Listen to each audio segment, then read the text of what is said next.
Assalamu alaikum. I am representing Collective Dialaw. We are here to denounce a vast land spoliation attempt underway in the Yen Dialaw area.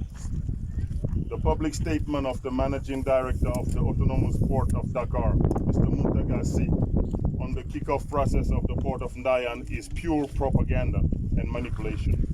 It contains a series of contradictions and inaccuracies purposefully meant to hide the amateurism and lack of rigor of the Senegalese administrative authorities regarding the design of the project.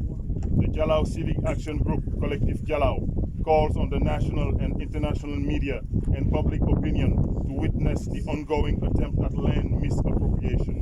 We denounce a diversion of objectives of the project whose land needs have successively increased from 300 to 600 hectares, then 1,200 hectares, not to mention 600 additional hectares allocated to Dubai Port World. The state, through its various branches involved, has not respected the procedures as provided by the law, as shown in the following elements. There is no comprehensive dialogue with all groups of potentially impacted people. The Managing Director of the PAD, Mr. Muntagasi, has chosen a straw collective composed of a dozen people whose properties could be extracted from the perimeter of the port. The Managing Director, currently highlighted in the press, is not the agent of the state legally empowered to lead this process. The procedure of expropriation in the public interest does not comply with any of the substantive formalities required by law. The boundaries of the Port of Ndayan change according to the affinities of the political elites of power, trampling on the very notion of public utility, which is advanced as a justification for the seizure of the land surrounding the original limit of the future port.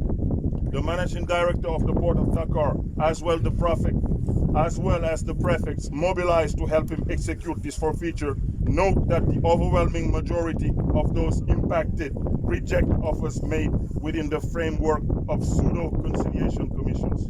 However, contrary to the assertion of the Managing Director of the Port of Dakar, the challenge is not limited to the amounts of allowances involved. Advance. The impacted decry the misuse of objectives and the illegal and opaque procedures used, which they reject. Reducing their opposition to exclusively financial motives reflect a profound ignorance of the historical, cultural, social, and economic realities of this area.